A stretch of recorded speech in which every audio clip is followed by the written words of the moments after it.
Radio Chablais, 9 sur 10. 9 sur 10. L'invité.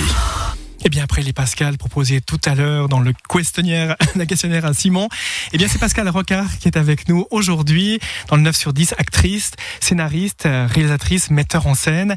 La commune de Bagne vous a décerné un mérite culturel spécial pour votre carrière de comédienne le 22 mars dernier, et vous écrivez sur votre site: l'art de la scène est toujours parcouru d'embûches, l'artiste que je suis parfois doute, mais ma passion de créer et de jouer est si forte que cela me donne des ailes et m'aide à surpasser les difficultés. Ça résume un petit peu le métier de comédienne, de créatrice de spectacle.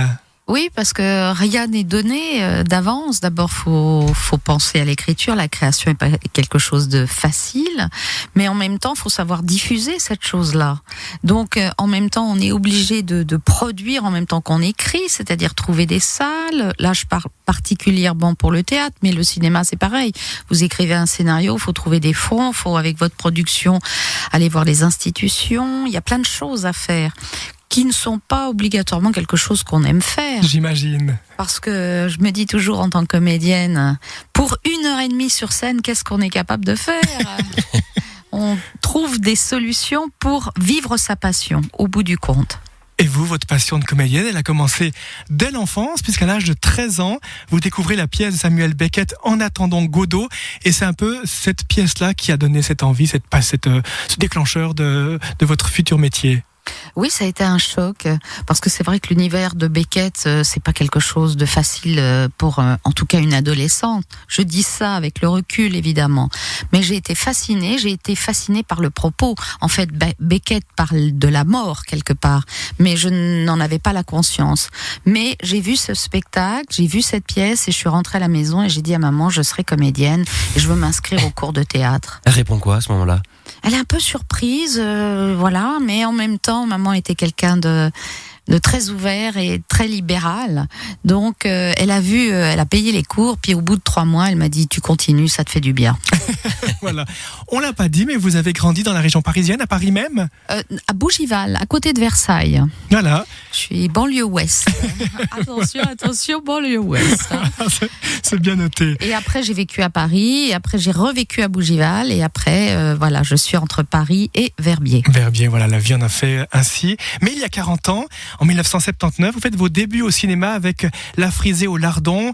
Vous jouez aux côtés de Bernadette Lafont et Michel Aumont. Et votre premier grand rôle, eh bien, c'est dans L'Esprit de famille, un film aux côtés de Michel Serrault. Donc il y a eu beaucoup de films avec aussi beaucoup de vedettes. Finalement, vous avez côtoyé, qui sont encore des vedettes actuellement, ouais. J'ai eu la chance rapidement de faire des rôles principaux. J'avais pas encore compris que c'était le rôle principal de L'Esprit de famille. Et maintenant c'est bon, vous avez compris en 2019. Quand j'ai vu le film, j'ai vu que effectivement le personnage de la fille de Michel Serrault, d'une des filles, c'était le rôle principal. Et donc ça a permis d'ouvrir une visibilité par rapport à mon métier, et du coup ça a enchaîné films, séries télévisées, etc. Ce qui fait que j'ai choisi absolument tous les films que j'ai faits. Ceux que j'ai pas voulu, je ne les ai pas faits. Ah oui. Ça, c'est une grande liberté en tant que comédienne et actrice, hein, c'est d'avoir ce choix. Je crois que j'avais une sorte de tête dure, parce qu'il y a des choses que j'ai fait absolument aberrantes. Rapidement, on me propose un rôle au théâtre avec quand même la fille de Jean Marais, ce qui était pas mal, hein. Obaldia, Le vent dans les branches de Sassafras. J'ai dit, oh ben non, je le fais pas parce que je viens de le jouer au théâtre amateur. Voilà, ça c'était moi. Mais mon rêve, c'était rencontrer Obaldia. Ben voilà, non, j'ai rencontré Obaldia au théâtre de la Madeleine. Tout le monde me disait, mais si, il faut que tu le fasses. Je dis, mais non, je viens de le jouer, je voudrais faire autre chose. Rêve suivant. J'étais une espèce d'électron libre, avec une vraie liberté. Je pense que je crois qu'à l'intérieur de moi, il y avait une liberté. J'ai toujours fait des choix absolument dingos, mais avec le recul, je crois qu'ils étaient justes. Et vous avez fait une rencontre, celle de Pierre-Antoine Hirault. Vous jouez dans Le Combat des Reines en 1995, et c'est le début d'une nouvelle passion pour vous. D'un autre ordre. C'est vrai que chaque pays m'a donné des rôles absolument différents. En France, je jouais des suicidés et des émotionnels. En Allemagne, je jouais beaucoup de terroristes ou plutôt des femmes adultères. C'est étonnant. Et en Italie, des comédies. Et en Suisse, il y a Pierre-Antoine Hirault qui m'a proposé un rôle qui était en même temps extrêmement près de moi au niveau de l'énergie. C'est-à-dire que le rôle dans le combat des reines, je suis dans ce que je suis dans la vie, avec espèce de force, d'intensité, de drôlerie. Et en même temps, j'avais jamais vu une vache de ma vie, parce que j'étais parisienne. Donc le challenge était intéressant.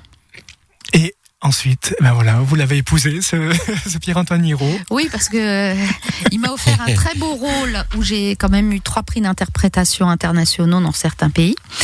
Et surtout, il m'a accueilli. Et maintenant, un élevage de 60 têtes de vaches à Verbier, voilà. Un beau cheptel. Oui, vous êtes à Verbier maintenant, effectivement. Avec Pierre-Antoine, vous avez aussi réalisé une série télévisée, Sauvetage, qui a eu un beau succès, lui aussi. Voilà, on a créé cette série, on a écrit ce qu'on appelle la Bible, on a monté le projet et effectivement, ça a été la première série suisse coproduite avec les Français. Et encore aujourd'hui, j'ai beaucoup de droits d'auteur avec cette série et j'ai eu la chance effectivement de jouer, de faire le rôle principal féminin dans cette série et de rendre hommage à tous ces guides et à Air Glacier aussi. Bon, c'était Air Sauvetage, mais tout cet univers du sauvetage en montagne qui m'a énormément séduit et surtout j'ai beaucoup d'admiration pour tous ces gens-là et j'avais envie de leur rendre hommage aussi. Pascal Rocard, depuis une dizaine d'années, on vous voit beaucoup sur scène dans des pièces fortes. Il y a eu Voix de femmes, un coup de projecteur sur des poèmes écrits par des femmes du monde entier. Il y a eu Les îles flottantes qui prenaient le thème du coma comme fil rouge, Le voyage d'Eugénie qui parlait de vieillesse, Inventaire, un jeu télévisé avec 3 femmes. Et puis votre dernier projet, Chromosome Plus, que vous avez joué ce printemps. La dernière date, c'était à la Bouche-Qui-Rit à Saint-Maurice au début avril, mais c'est un spectacle que vous allez reprendre. Là, c'est inspiré par votre beau-frère qui était trisomique 21. Stéphane Hirault, donc mon beau-frère, effectivement, avait été porteur de la trisomie 21. Donc, on vivait beaucoup avec lui et j'ai découvert cet univers que je ne connaissais pas, le handicap. Mais pour moi, c'est pas un handicap, c'était un cadeau du ciel. Stéphane était un ange et j'ai énormément reçu grâce à lui. Et comme il est décédé il y a 3 ans maintenant, j'avais envie de lui rendre hommage et j'avais envie qu'on communique sur la trisomie 21. Et de dire non, c'est ok, on dit que c'est une maladie. Oui, pourquoi ? Parce qu'il a un chromosome en plus. Mais attention, le pigeon ou l'oiseau en a 80, donc la pomme de terre 48, donc 2 en plus que l'homme normal 46, donc un peu d'humilité. Oui. Et c'est un spectacle qui a été très très bien accueilli parce qu'il était juste dans le propos. Oui, je crois en fait, moi je pose les questions dans ce spectacle et j'essaye de redonner ce que j'ai reçu, c'est-à-dire ces jeunes trisomiques sont extrêmement généreux de sentiments, ils aiment la vie, ils sont sans filtre, donc c'est que de l'amour, on reçoit de l'amour, donc dans ce spectacle j'avais juste envie de leur dire, voilà, de dire au public, ils sont comme ça. Qu'est-ce que vous en pensez, hein ? Vous recevez cet amour-là, donc allons-y, vivons ensemble. Et ça, cette réaction, ça a confirmé en fait que vous étiez dans le juste. Oui, parce que j'ai eu le sentiment que les gens étaient bouleversés et en même temps ils rient beaucoup parce que je le prends sur le ton de l'humour et de la tendresse infinie. On peut parler de choses difficiles. Je pense que si on a un angle de vue avec de l'humour et de la tendresse, je pense que tout passe et les questions sont entendues. Votre parcours, en tout cas, Pascal Rocard, est à découvrir sur votre site pascalrocard.com. C'est un site qui n'est pas impersonnel. Vous y mettez votre patte, notamment par rapport aux différents projets cinématographiques ou télévisuels. Eh bien, vous mettez un petit peu, voilà, j'ai eu la chance de rencontrer tel et tel. Voilà, c'était mon premier grand rôle. C'est un site qui vous ressemble. Oui, je voulais être en accord avec ce que je dévoile de ce que je suis. Bien que la presse a toujours été vraiment chaleureuse avec moi et n'a jamais dit de conneries, même, hein. Attendez, on a encore 20 minutes d'émission. Rendre hommage à la presse.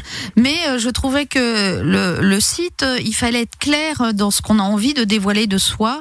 Et en même temps, je trouve que les anecdotes de tournage, parce que c'est faire du cinéma, c'est tellement magique. Rencontrer des personnes fantastiques, des acteurs formidables. J'avais envie de partager toutes ces passions et de partager aussi ce petit bout de la lorgnette de l'autre côté du cinéma, de l'autre côté de ce qu'on ne voit pas, pas, de ce qu'on ne dévoile pas. Et donc, c'est vrai que le site internet permet ce genre de choses en étant évidemment respectueux de tout le monde. Ben voilà, pascalrocard.com aussi pour avoir les prochaines informations concernant Chromosome Plus qui va repartir en tournée À la rentrée prochaine. prochaine. Bon, là...